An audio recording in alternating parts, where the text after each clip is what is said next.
Wow. Wow. Wow. Steve Jobs' last words. I think it's pretty well known, pretty widely known through Walter Isaacson, that Jobs reported having regrets at the end of his life that he wasn't more available to his kids.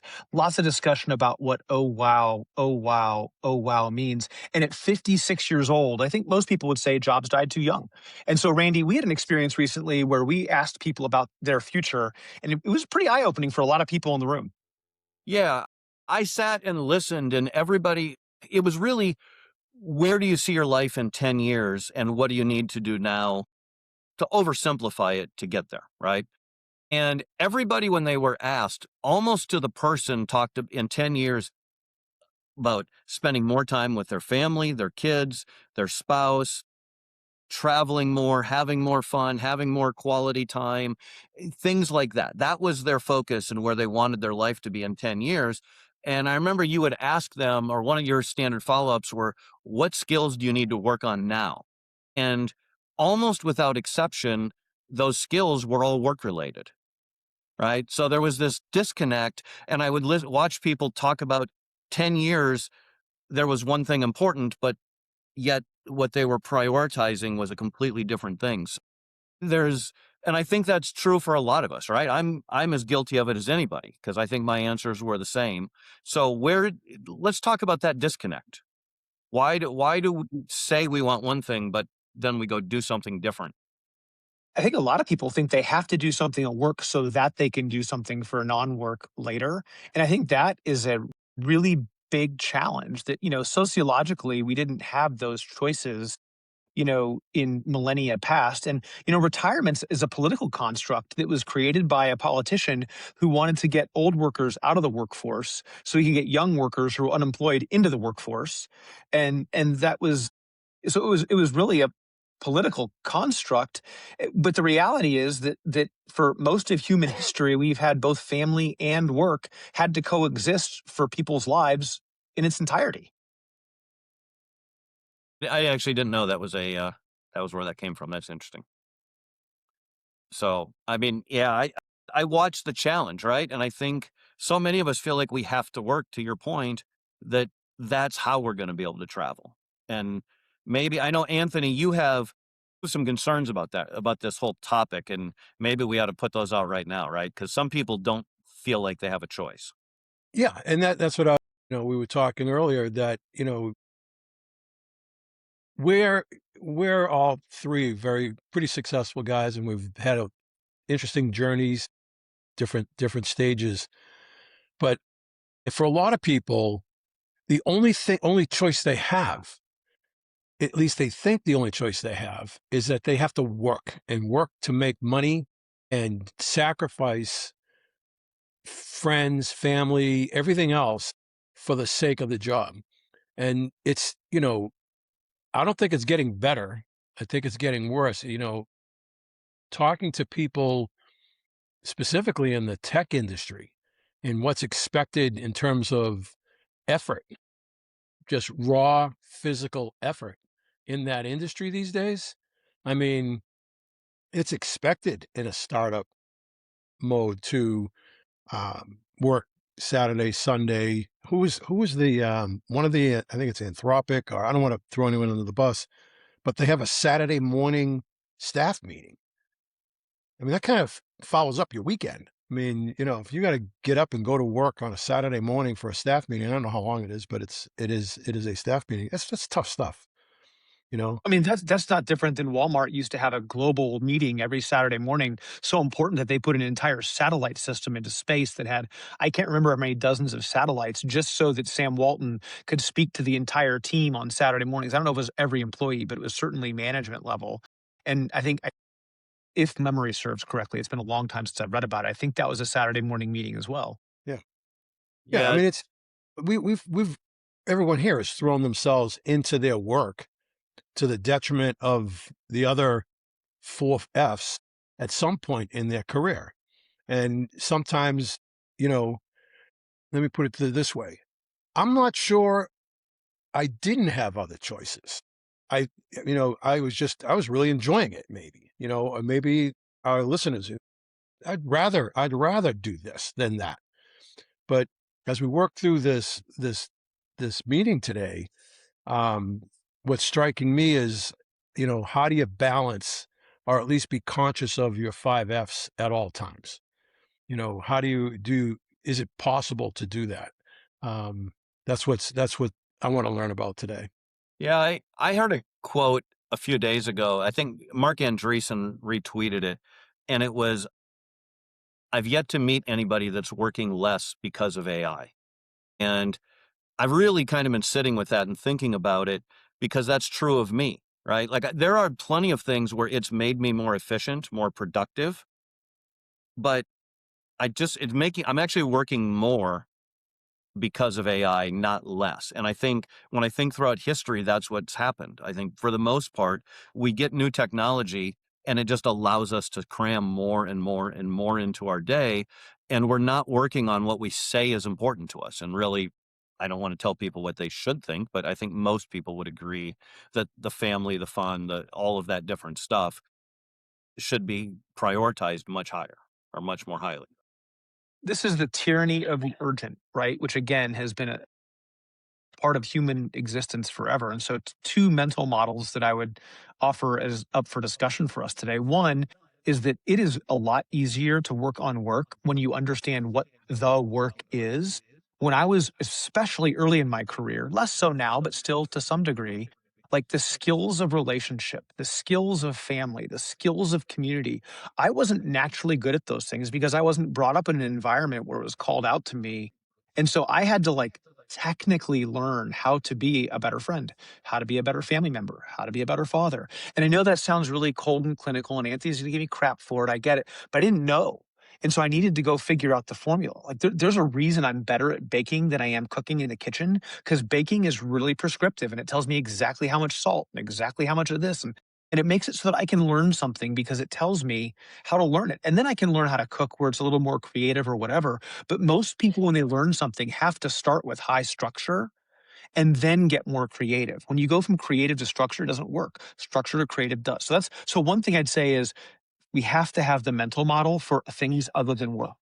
That's one piece of it. So, John, you have spent time on that, working on relationships, working on these different things. And I think, the question I'm really asking is why aren't, I mean, you're in the minority. I'm just telling you, most people never, they read the book about how to make their business better, how to be more, the 4-hour work week or about finance or whatever it is, public speaking, I don't care, to make their career better. And they don't read the book about how to be a better parent, or maybe they are when they're having a baby, they read them all, but or, how to be a better husband or wife or have deeper friendships. Like, I what is it? 5% of people do this. 10%. It's a small percentage. Well, let me jump in if you don't mind. I think what makes it difficult is with work, there's a lot of structure in a work environment. There's a boss, there's a way the company runs, or you're running your company, whatever it is. And so there's structure. With the other F's, think about friends. There's a lot of variables. No two friends are alike. You've got to, learn their nuances, what to say, what not to say. Same thing with family, raising kids. Where's the training for being a dad? There's no training for being a dad. It's an on the fly activity. Where's the training to be a husband? Maybe you have a model of your parents, maybe good or bad. So I think it's just so many variables with the other F's that, human nature is to gravitate to things that you like and you're good at. And so with work, I'm good at work. So that's where I put my time and energy. To your point, Randy, it's working on the other things, consciously working on those other skills doesn't come naturally. But I think that you've made a tremendous number of assumptions there, and I think they're accurate to your experience. And by the way, accurate to my experience too. When work is barking at you all the time, it's really easy to put your focus back there. And it is hard to find the models for friendship and for family and for fatherhood and for all like those things are harder to find, but they do exist. Like to say like they don't happen is just not true. To say they're harder to find, absolutely true. And so it takes a but I mean, you talk to people who are very deliberate about marriage. So like I was talking to a young couple who's going to get married and we were talking about what my advice, I didn't want to be too heavy-handed. I said, spend more time preparing for the marriage than you do preparing for the wedding. And if you want to talk about what that means, come back and talk to me. But the marriage is more important than the wedding. So you should treat your investment of time like that. I love that. The other thing as Anthony was talking that comes out to me is in business, in work, in life, in finance, there's a way to keep score, right? Whether it's sales, it's dollars, it's, being on a newsletter, different people do it different ways, but there's always a way to keep score. And I think with our kids or our spouse or some of that, there's not really a scorecard. And people react to incentives and motivations. And I think it's that. And the other thing I'd be remiss if I didn't say is I really think a lot of this comes down to broken money. I think some of it is the society we're in. Um, you laugh, but I mean, I'll die on this hill. Fix your marriage with Bitcoin. I love it. Well, there's the problem is people feel they have to work because it's so much harder. If you go back to the 50s, generally a man, they'd have a whole slew of kids. The wife generally didn't work, and the one person working just what we would call normal everyday jobs could have a house, take vacations, support their slew of kids. And today, that's harder, and people are watching. They have to work harder, and even if they can't consciously do it, their subconscious watches things become more expensive, and everything's becoming harder for not everybody, not the people on the top of this K, but for Yeah. 70-80% of society. I just want to level set here for people listening. Like you just talked about the last 70 years. Let's talk about the last 20,000 years. Historically, like agricultural societies that were like, let's call it 10, 15,000 years ago, women brought 60% of the calories to the table. Men brought 40% of the calories to the table. It was not a single provider for the family. And if you look over 20,000 years in peaceful societies, women had leadership positions that were highly successful, very different than we've seen in maybe the last 80 or 100 years in the world in our lifetimes, for example. And so I think that if we look only to the last 25, 50 years, we're going to see two types of environments. But we know there's at least four types of environments that are the idiom of soft times make for hard people, make for good times, make for soft people, and the cycle goes on. We've all heard that before. And so I think that independent of any of that, if you're trying to like find the one thread for a mental model, to me, I try to bake it down to one question. What are the skills for family, for friends? And in a perfect world, what skills can I develop for family or friends that positively impact my professional life? Because if I can develop one set of skills that impacts all of it, and I'm really deliberate about what hills I'm climbing, I don't think it takes 40 hours a week to have a great family. But I do think a little bit of being deliberate matters. And you guys joked about not having a scorecard at home. I don't have like a scorecard that we review weekly, but I definitely check in with my wife to see where she's feeling things are on a semi-regular basis to make sure that she's getting what she wants out of the relationship. Well, there is no physical scorecard with the other Fs. I mean, with finance, sure, there's a scorecard there. You can check your bank account and what have you. But most of the feedback you get in the other three Fs is negative. So when you get to do something wrong, you say the wrong thing, you do the wrong thing, you forget there's something at the grocery store, or you pressure a kid a little more than your spouse wants you to pressure a kid. So the feedback is negative. So I think, part of this whole equation, we have, I wish I had learned a long time ago, is to not let that negative stop you from continuing to develop the skill. Take it as a learning experience and figure out what, if I'm in that situation again, how would I handle it differently? So, I mean, being conscious, and you use the word deliberate, I use the word conscious, just be conscious of what you're working on. And you make a great point about some of the skills that we learned at work exactly as they should with family and friends. I mean, be a good listener, not be the smartest guy in the room, you know, open-minded, be present, really be present. whether physically or making that phone call from out of town. So being deliberate and conscious is really, really the lesson, I think, is the lesson of the day here, whether And it's i- for, and I don't want to get too clinical with you here, Anthony, but like you're like, it is this way. And that might be true for you, but I would say that the negative feedback that you have viewed with other people or experienced yourself, like that is an approach and that is an experience. It doesn't have to be the only experience, right? So you can, just like great leaders at work, there's bad leaders at work, and good and bad leaders at work only give negative feedback. And great leaders at work give positive feedback. That can be a choice inside of a relationship. And for me, I was the leader for sure that was giving only negative feedback for years and years of my early career. I had to learn the skill of every time I was grateful for something, forcing it out through my mouth. And my life has changed for the better by being more grateful with people more often than I was in the past. But that was a skill that I had to develop, a muscle that I had to practice. And you two can give me lots of critical feedback about how I'm not good enough with the two of you. And I'm sure that would be true and maybe well taken.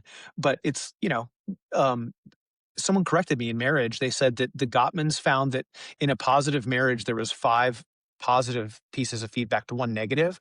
And I was like, no, it's 20 to 1. They're like, no, it's 5 to 1. I went back and looked. It is 5 to 1 when you're in conflict. It's 20 to 1 when you're not in conflict.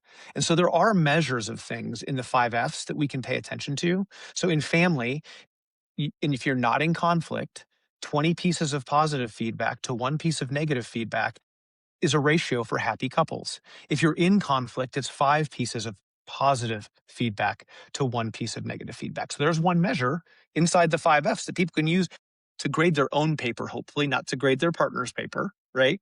So grading your own paper more important. Randy, what are you going to say? Well, John, you have a framework of the 5 F's. So let's go through. You've talked a lot about skills. Let's talk about the skills for each of the 5 F's. You've just started on family. So what other skills can people work on if they want to improve their family, whether it's spouse, kids, Yeah. parents, whatever? The skills I'm going to walk through are going to be more human, so even more broadly. So this particular skill set applies to friends, to community, to coworkers, everybody. But it's at the fundamental level of relationship, you have responsibility and accountability. It's very difficult to have a relationship if you don't do what you say you're going to do. It's just hard. But built upon that foundation of responsibility and accountability, there's 4 important skills: acceptance, vulnerability, trustworthiness, and seeing people in their best light. And so acceptance means just giving someone the space to have a different point of view, be at a different place, and accepting that's where they are. And that type of radical acceptance builds relationship. On the flip side of that is vulnerability, where you share with people where you are. And I'm talking about appropriate, healthy, functional sharing, not emotionally vomiting on people in the moment of emotional energy, but being vulnerable and sharing with people. And, Matthew Kelly wrote a great book called The 7 Levels of Intimacy, primarily about partner relationships, but it applies to relationships more broadly, about different levels of vulnerability. And I heard a therapist talk about it, as layers of the onion. You let people in different layers at different seasons of life for different relationships. And I think so that level of acceptance and vulnerability are really important, mixed with trustworthiness, which is keeping someone's secrets when it's appropriate, like being able to hold confidences. And the fourth one, seeing people in their best light. Like, when I get sideways with Amber, which is really, really rare, and she's pretty amazing, it's easy for me to remind her that I always know she has my best interest in mind. Like that's never a question. Like I always know that she's got my best interest, even if we step on one another's toes. Super important. But it's hard to see someone in their best light all the time, especially when you've been burned. Anthony, I know you've probably had a little experience with those things. yeah, a little bit different, and everyone has a different personality, a different a different way of approaching things. You know, you're pathetically clinical about everything that you do, which is great, that works for you. I'm more on the emotional side. Not pathetic, not pathetically emotional, just No, on the not emotional pathetically side. emotional, Okay, just all right. Good for the I'd say clarification. horribly emotional, but I think, and I know that when something gets broken in one of these F's, my approach is harder to fix because it is emotional, right? And so you have to get through that, you know, I'm right, you're wrong moment, or it's your fault, not my fault moment. And your approach would prevent that from happening. Nope. Eventually, you go to the giving side of things and you just keep giving something good in the discussion, in the relationship, and eventually that gets you to where you need to be. So recognizing that there's an issue is probably the most important lesson I learned in time. Sometimes something was sideways, family or friend wise, may not even been aware of it or cared about it or wanted to fix it, take the time to fix it, or just march on and, this too shall pass. So I learned that the hard way that isn't a good framework for building relationships. I think a lot of the things that you can work on in the family actually relate to work, right? I mean, Anthony said it earlier, there's a lot of the skills, but the relationship building and the gratitude John talked about and all these things, I'm guessing for most people, if they're like me, the same thing that shows up in a problem at work is, I'm guessing, John, like when, you know, if you don't show enough gratitude at work, you probably aren't showing enough gratitude in a relationship. So it's, but if you work on it, you can work on it in both, and communication and listening skills and all of those things. So it may be the skill and it may be just applying it in that session. The other thing I think of these days is just being there and being present, I think is so tough. So many people are addicted. John, you've quoted before what percentage of people have social media addiction or cell phone addiction. And there really are people just walking around staring down at their hands with their phones controlling them. And that is, or sitting at the dinner and everybody's on their phone. We've all seen this, right? And that's so just working on being present and staying off devices with your family, I think, is another skill that we all need to work on. This is actually something I'm pretty good at, and I still could improve. I Time think management. Time management, it seems so trite and fundamental, but managing your time, not doing some of the things you mentioned, but even more than that, not doing things that are really unnecessary, overworking something, and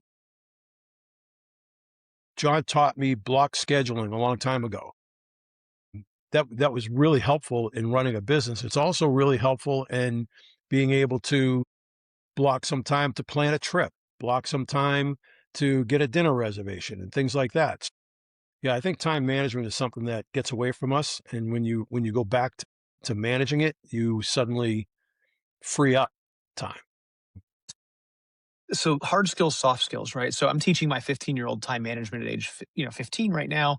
I didn't learn that skill really until I was 19 or 20, and so that's been one thing. But there's something else you guys walked right past, which is really important skill: managing your emotions, like understanding how to process your emotions individually and then take the report out to the rest of the world versus vomiting out to the rest of the world, which I'm projecting now because that's what I used to do when I learned how to process my emotions. I would vomit on people and didn't realize that I was actually doing bad things in a relationship, not good things. I thought I was sharing until one of my mentors actually pointed out that I wasn't sharing. I was, being a jerk. And so I think once you and I didn't call that out as a relationship skill because I think everyone does well to learn how to process their emotions. There's a ton of books about it, therapy about it. Like definitely that's an individual skill that helps us tee up for the rest of it. And then Anthony, to your point, just putting things in your calendar so they are important until you build the habit. Like, yes. Let's move. We got 5 F's here. So we're going to skip finance because the whole point of this, in a way, is people spend too much time working on the career and the finance part of it. So we're going to skip that one. We've already talked about family.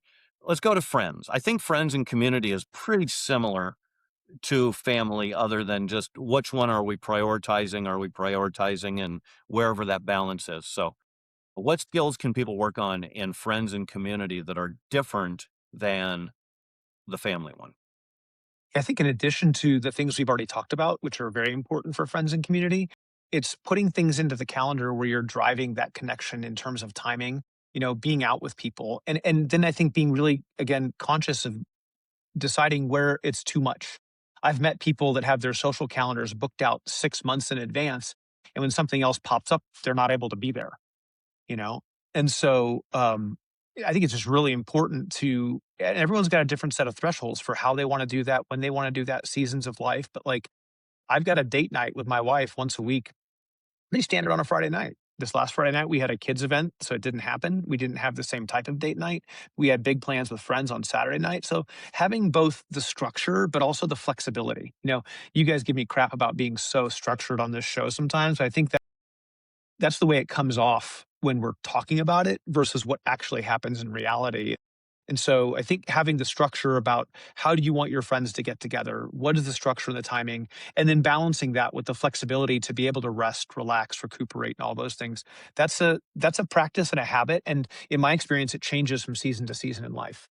To be clear, John, we give you shit about it because it's just different than how we do it. I don't think either one of us is making judgment or saying it's wrong. It's what works for Anthony's you. judging me. What? Anthony's definitely judging me. Yeah, I would say that. Yeah, I would agree. Yeah, but it's, you know what it is? It's really judging you from the perspective of, like, I find it humorous. I can't live that way. And I think it's kind of funny the way you go about things, or at least approach things. But at the same time, I learn a lot from the way you approach things. So hats off to you, but I'm enjoying the ride as well. But that's the goal, right? The goal is to take the tool and use it for you, you're not trying to live my life and I'm not trying to live you. But if I can help people do that, it's like if I could just think about it differently enough to get a little better the way I want to get better, high five. Like I'm a high five myself. Like I've done my job, but I definitely don't want you living my life. Yeah. But if you can take from it, thumbs up. Well, Randy, you asked the question, what skill do you have to develop in regarding friends and community? And I'm hope to be able to say this well. The skill that I've learned is that with friends or community, you've got to learn that it's not about you. It's about the friend. It's about caring where they are. What do you want to give, not get. And especially in community, if you're doing something with your church or some community, it's not about you. You're there as a facilitator. You're there as someone to help and listen and develop a bond. It's not about you. To John's point, you're not going there to tell everybody about your day at the office. You're saying, how can I help? If you lead with that, you're going to get a lot more out of those friendships and a lot more out of the community. So that would be a very specific skill. And again, didn't learn that until later in life. If you could teach the 22-year-old Anthony, I'm not sure what would have happened. But I think I would have been better off overall. well, Anthony, I think that's great advice, and I think it applies to the first two F's that we already went over. Right? You're talking about it in community, but it absolutely is the same with family, same with work. Right? It's like if you make it about them, it'll probably fix all three of those areas to a large extent. So. One of the cool conversations I had with one of my younger kids earlier in their lives was about gift giving because, they always wanted to give the gift they wanted versus giving the gift that the receiver wanted. And so trying to help them understand it from the receiver's point of view has always been a fun lesson as the kids are growing up, for sure. Let's move to fun. So let's have some fun with fun. This is another one that gets pushed off, right? And people talk in our group a lot about travel. I want to go here, I want to go there. And some of them are pretty good at it, some of them not so much, right? It keeps getting pushed off. So what are the skills here that would work to increase fun? For me, the thing that when I was younger, I had a whole lot of preferences. Like I had an opinion about what was better for me in everything. And as I paid attention to that, in this particular season of my life, I was going through therapy for some other things. What I recognized was the thing that was most fun for me was doing things with others and having shared experiences with other people that I was close to.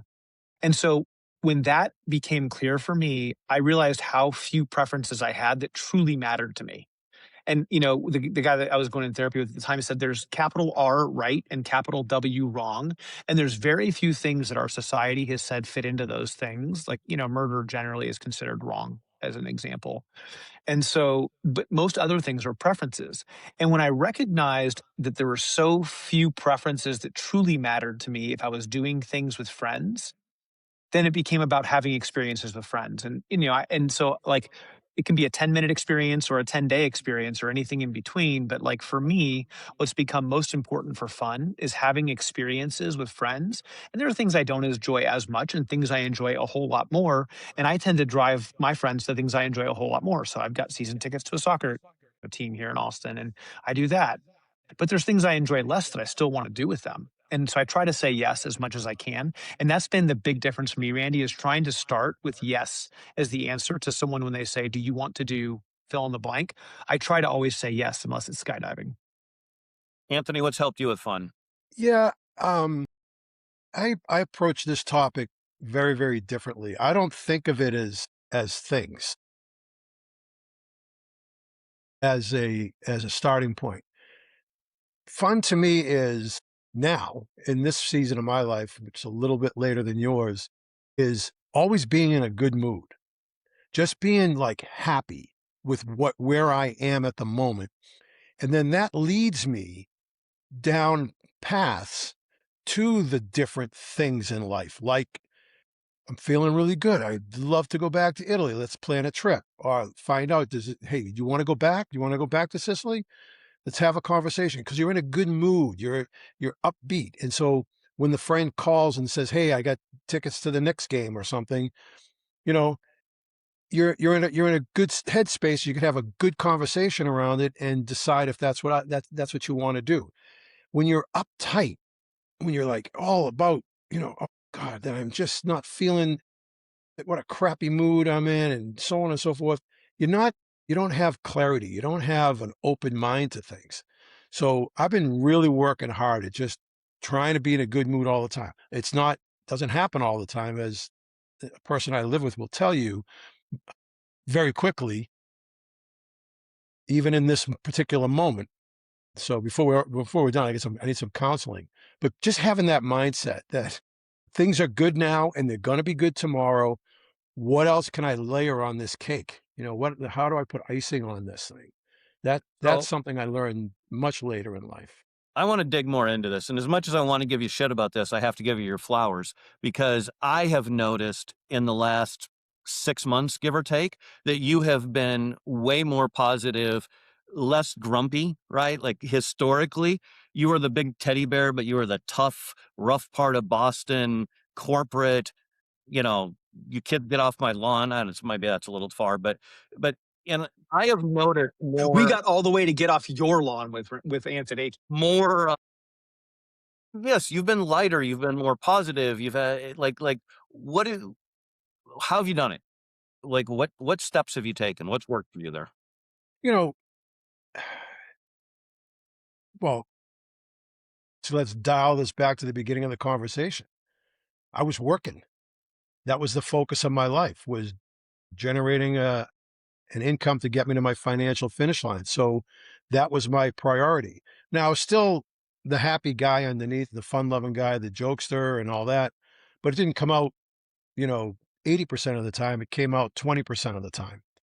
So I've flipped that script again. Not the 20% still sucks. Okay. It could still be a dick 20% of the time. We know. Yeah. So, Better but, than the but it is, 90% it's a, used to be. it is a conscious thing. It is a conscious thing. And, I got some money in the bank, big deal. That didn't do it. That didn't change my life. Money doesn't change. If anyone thinks getting to your financial finish line or money's going to change you, uh-uh, not true, man. Take it from someone who's been there. You are no different. You are not going to be any happier because you got money. It's a mindset. That's what you have to But you've work on. worked at it. Like Yeah, you've worked at this. yeah, I have. I took the feedback that I was getting all my life, and I'm working at it.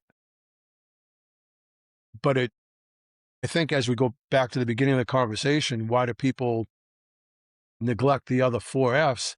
They think that the pursuit of the dollars is going to enable them to have the fruits of the other four, and it's just not true. You have to, and we said it, it sounds like a broken record, but pay attention to this because you've got to be disciplined. You got to be conscious about those other things, and you actually have to work on them. They don't just come to you. You have to work on them, trial and error, get feedback from people. And it's got to be the things that are going to make you, you know, lighter on your feet around others is the way I kind of think about it that way. Am I light on my feet? We had our daughter over the weekend with their two baby girls, and it was an up and down weekend. There was some wonderful, you know, moments, but it's tough taking care of two toddlers when the parents are, took off for a couple of hours. And so, being upbeat at that during that time was a struggle, but you maintain it, you know that there's light at the end of the tunnel. So that's what I And, would say. to your point early in the episode, that doesn't discount Maslow's hierarchy of needs, that you have to get, your basic fundamentals, food, rest, and shelter, right, kind of handled before you have self actualization. But most people today live better than the kings of yesteryear. Hmm. And so they can have a little bit different balance than 1,000 years ago, for sure. Muted, Randy. John, you had some thoughts about appreciation. You want to go into those? I think that's a great point. I was just recognizing, Anthony just made the point, right? It's like when people appreciate what they have and focus on what they have and the appreciation of it versus wanting what they don't have or other people have, that level of gratitude seems to have a material impact on people's lives throughout kind of studied science. And so and again, to me, that was a skill set that I could learn when someone unveiled that for me. And it was very clinical. It was very scientific the way that I learned it. But I wanted to figure out, like, what do other people know that I don't know? And how do I actually practice that skill? And you guys have watched me do this. It's like it's been very robotic, right?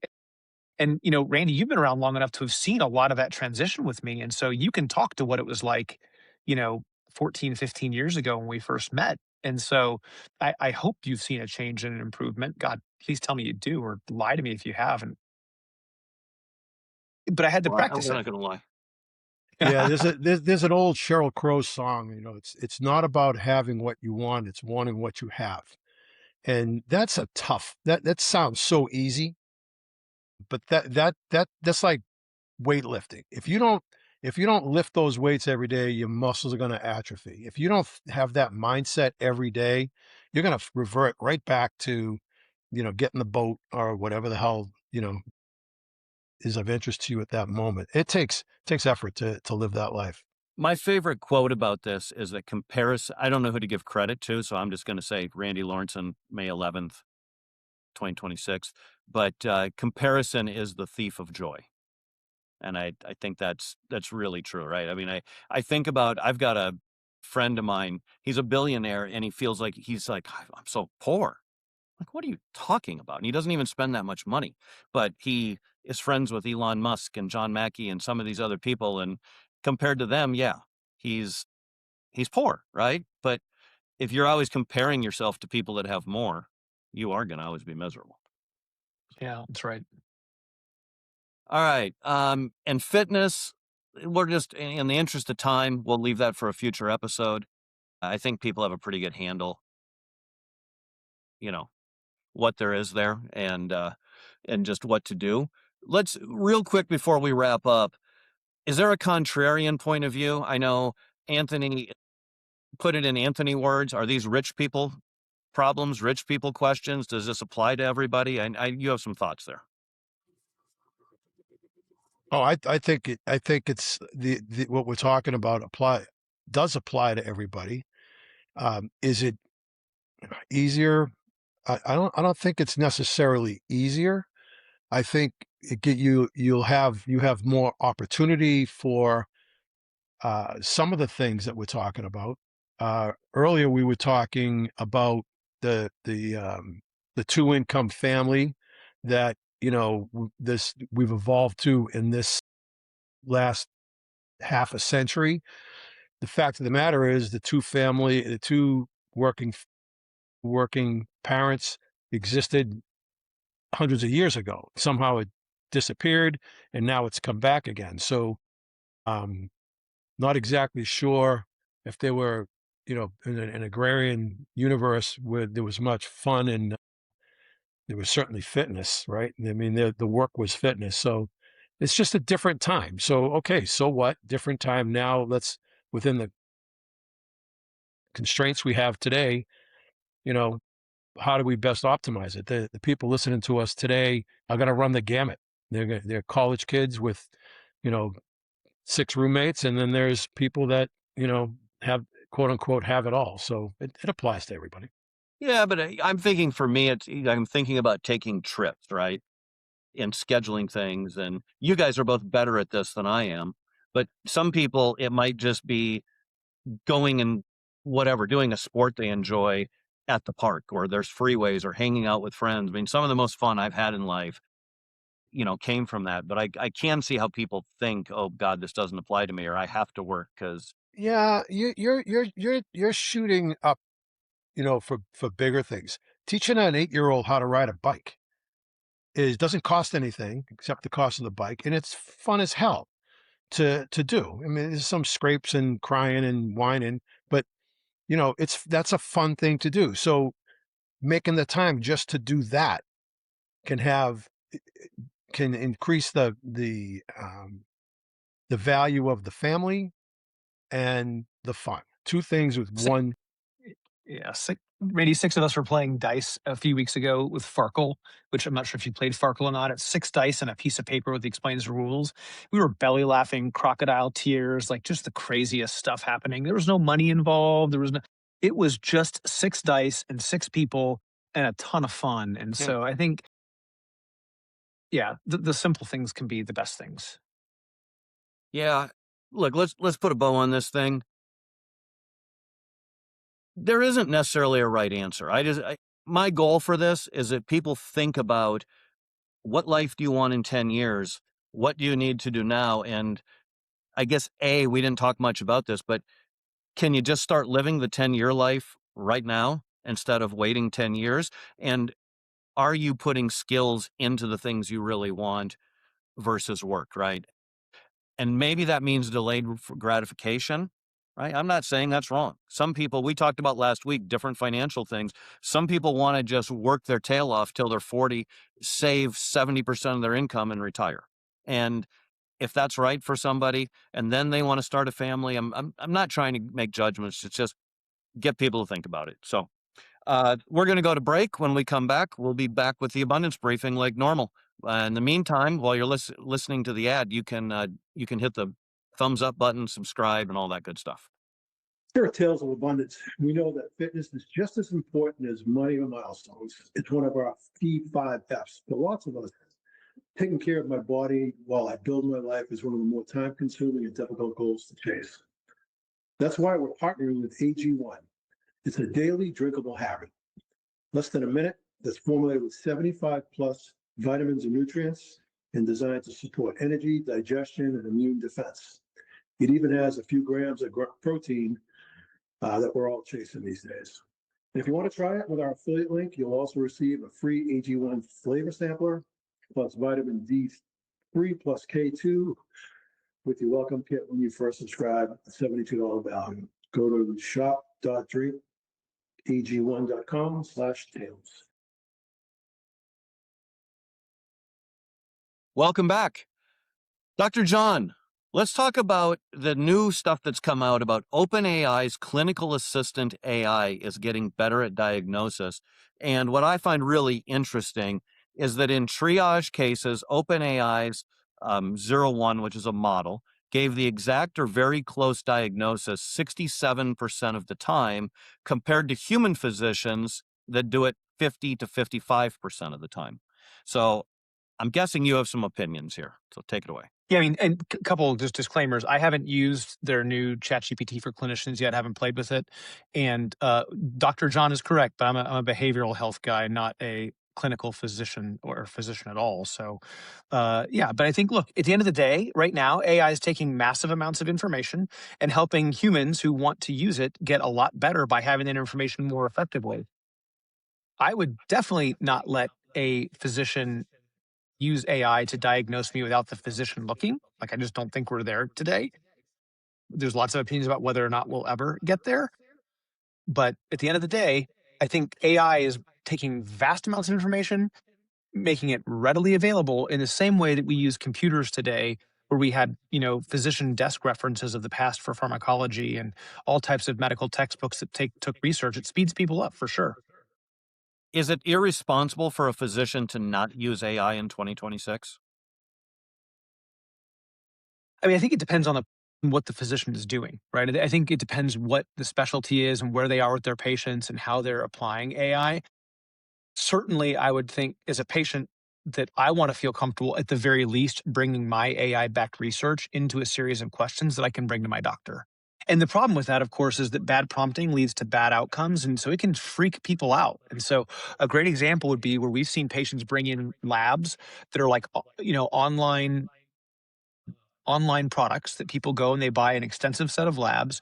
They look at thousands and thousands of markers. They bring one marker back and they're freaked out where that marker by itself doesn't actually mean something negative, but because it's considered out of band, it needs two or three other data points, but the patient may not know that. It can cause a tremendous amount of stress and anxiety for you, like real stress and real anxiety that's unnecessary. And so for me as a behavioral guy, I would say that's unnecessary treatment burden for a patient to have that level of stress or anxiety while they're waiting for their appointment with their doctor. But at the same time, I think being able to bring really good questions and say, have you considered such and such? Like, so I think we're moving in a really positive direction. We use AI extensively, including using AI to ask questions and see but we also find AI is wrong sometimes. Not just misses, but flat out takes us the wrong direction because some of the models have science that's older than some of the newest science available. So I think caution is kind of my word of the day. Yeah, I mean, my only hesitation there is humans are wrong too, right? And if the data says that the AI is now at 67% and humans are at 50 to 55, maybe we should be having more faith. I'm not saying we, follow it blindly, but the big thing is look at how much information, as you said, it can gather, but it's cross disciplines. And I think about this to take it away from medical to make it less emotional, maybe. I look at archaeologists, and archaeologists will find something and they take this really narrow skill set that I'm sure they're just amazing at, but they never consider the chemistry, the biology, the physics. They certainly don't think of the economy and all the incentives that did and all of the other things that were going on in that time. When you hear them, it just comes down to what pottery and what was carbon dated. And it's a very narrow set of skills. And the fact is, how does a human you can't be an expert in all those areas. So being able to cross diagnose and bring in different expertise, I think does give it a advantage, especially as it gets better. Yeah, so let me just be clear. My bias, I am hugely bullish about the use of AI in clinics. Like I think that is the future of how we get people healthier, better, all those things. But I'm also sober about the fact that right now, doctors often talk to other doctors about a problem. Like I hear doctors in the hallway saying, hey, this patient, this thing, what do you think? And they talk to each other. I've also seen it happen in relationships where someone's like, yeah, I went and talked to AI about this. And the person's like, well, you used to talk to me about it. And so I think that when we just at this point in the development cycle totally replace that human consult with AI, that today is a mistake. Will we get past that point later on? Maybe. But I think that there are real lives on the line here. So I think AI is a catalyst. It's probably better than the average doctor at knowing more because that's what it does. It takes amounts of context information. But I think right now it's great for helping patients be better consumers of medicine. Hopefully, for lots of doctors, it's helping them become better physicians at diagnosing, which is great. But I don't think we shouldn't trust any doctor or AI blindly. We should ask for multiple points of view. And at the end of the day, the patient has to be involved in that process. That's my bias, having done all the research that I've done. The patient's got to be well informed to make good decisions. All Yeah, right, Anthony, I'm no doctor, but I'm a data guy. And I was listening to the founder of Epic Systems, which is the largest medical records company in the world, or at least in the United States. It's privately held up in Wisconsin. And what she said was AI is gonna be a game changer, no question about it. But it won't be if and until the data is complete. In other words, all the medical data and history is right now is like dropping confetti in a wind tunnel. It's out, it's everywhere. It's in file cabinets, it's in Epic Systems, it's in 5 or 6 other systems. And until all that data is anonymized and put in a place where you can really look at it. Like every cancer patient for the last 50 years, their medical records are in one place with the treatment plan, the medication, what worked, what didn't work. Until that's done, it's going to be fine for reading X-rays and radiology reports and things like that, and I'm sure a lot of other things. But until all that's anonymized, it's not going to be the panacea, and that's a long, according to her, it's a long road there. One of the things is, this study, by the way, worked off of 262 doctors. Now, I don't know if those were the best doctors or it was trained on. And I think this is a lot of where AI is going, where right now they try to train it on a skill with all of the information. And I don't know if the right number is do you take the very best in a certain field, the 5 best, the 10 best, the 100 best, the 1,000 best? I don't know where that number is, but I think just looking at the top tier has some benefit versus all of the slop to get better results. But let's move. We could spend all day on this one. So Anthony, let's move to Anthropic and SpaceX. So they have come to a deal, and just so you know, it's a compute deal. Anthropic has been limited on compute. They've had this great system. We talked about Mythos a couple weeks ago. I think now most people accept it wasn't released because they didn't have enough compute to do it. But Elon and SpaceX, they have built so much compute that they are turning over Colossus 1, the training thing, which the reported scale is at 300 plus megawatts and 220,000 NVIDIA GPUs that Claude can now use to solve their compute problem. Elon has so much energy and compute and is so far ahead on this that he's able to turn this into, help both companies. So I think this is a really interesting merger. What say you? Well, look, the compute is what's we're in a dire shortage of compute relative to what the AI demands are going to be. Okay. And Elon has excess capacity. So he made a deal to take something that was sitting in the garage, if you will, not making any money, and turn it into a revenue producing. Plus, he's going to get the rights to a lot of what Anthropic is doing that he can implement within his own AI. So it's it's the second order effects here. I'm sure there are even more of them, but once again, Elon just kind of walks in, kicks open the door, and is the star of the show. I mean, it's just incredible what he's doing. So bet Yeah, on that cowboy. there's different, when you hear people say, well, which of these frontier models is going to win, you hear Claude, you hear ChatGPT, you hear Gemini for different reasons. And I think like their models might be ahead, but if he can take, he brought in Cursor, now he's got this, that may improve it, but he has the choke point. Ultimately, they're all getting better. And if he has the most compute, the most energy, and he's way ahead and then already moving on to building in space, yeah, to Anthony's point, how can you bet against him? Because he has the most important resources. And he saw this coming way before everybody else once again. Randy, I think most important is interesting, right? He is the most important resources, but Grok fell behind. And so that tells you is that there's no one most important resource. It's you got to have both. And so he's smartly monetizing something, and Anthropic's taking a bet that that they have a temporary solution for, and I'm sure they're looking at long-term solutions. But we're going to need to find some different answers for compute, and technology will keep. I mean, hardware will keep speeding up, just like the software is speeding up, and we'll figure it out. Yeah.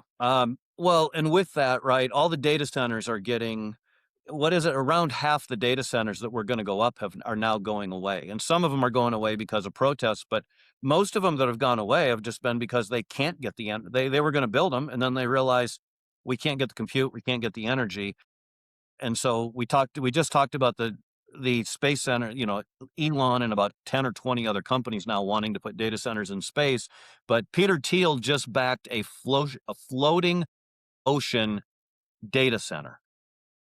The Panthalassa, I think is how you say it, raised $140 million and has an evaluation of $1 billion to build data centers out in the middle of the ocean using wave power and everything else. I know, Anthony, again, this was a topic that you found interesting. Tell Oh my us gosh. about this a little bit. Well, again, you know, who are the innovators?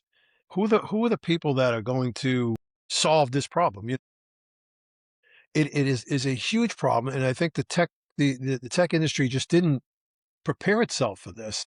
Now we have people. I mean, 8 months ago, were we talking about data centers in space? A year ago, we were talking about mini nuclear reactors behind a data center. No, we weren't having. This problem has got to be solved. You know, if we don't solve it, China will.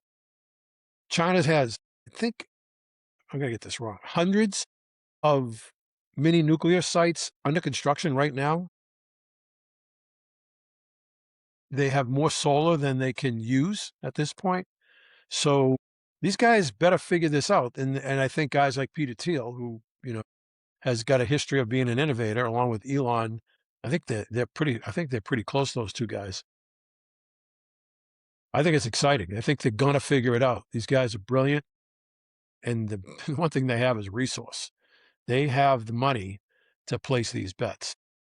I just hope someone's paying attention to what happens to heating up the ocean. Like, if this has that much, I mean, there's a lot of heat that goes into these things and a lot of cooling, which makes space sound really amazing because space has a much safer way to cool things. From my very uneducated, very unknowing, very like don't know a damn thing about it, but like just Yeah, as a what's the very naive person, I like the idea of space a lot more than the ocean.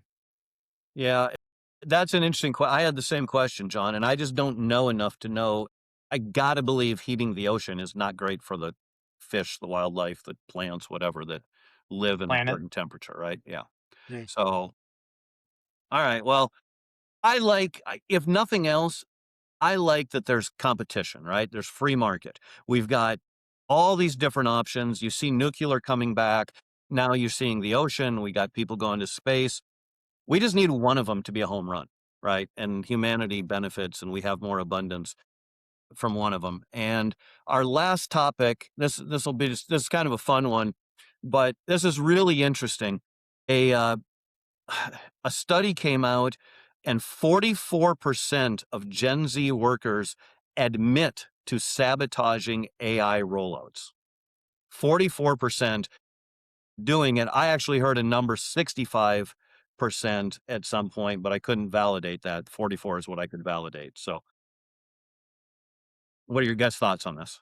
what's the age group for Gen Z? Remind me. Is that the 30 to 40 something group? And the last birthdays of Gen Z are 2011, 2012. Okay, So so it's much younger. Okay. Yeah, yeah. so these people are in their 20s Yeah. mostly. I mean, That's is it as interesting. simple as they're scared it's going to take their jobs? Is this kind of a Luddite thing? I don't know. Is it a different social construct? Is this a protest? There's, suddenly, the worker has control of the machine. So do they feel like they have the right to do this? Like if you ask those 44%, don't you think that's wrong? What would their answer be? I wonder. I wonder if they'd say, no, it's right. Absolutely. This is the right thing to do. The man is coming after us and I have the right to, sabotage if I want to. Is that what's going on? I don't know. I mean, I hope that isn't the case, but something definitely is. I don't have a clue. I just found it interesting, and we're talking about data centers in space and all and ocean and all of this stuff leading to AI taking more and more jobs and becoming more and more powerful. And it's interesting. Gen Z is the one. It's by the way, it's something overall. The number's 29% across all age groups, which is a really high number in itself, but it's highest amongst Gen Z. So It'd I be super interesting to know what happened when like the internet came out, if those same studies were done, or calculators and the personal computer, or like I don't know, but AI could probably tell us. I didn't do that research before today's episode.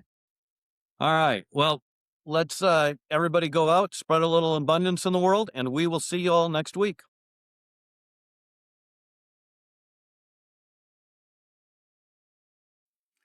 Listen and subscribe to the podcast wherever you get your podcasts. Click follow for more content like this, Or go to talesofabundance.com to join our community and get free tools.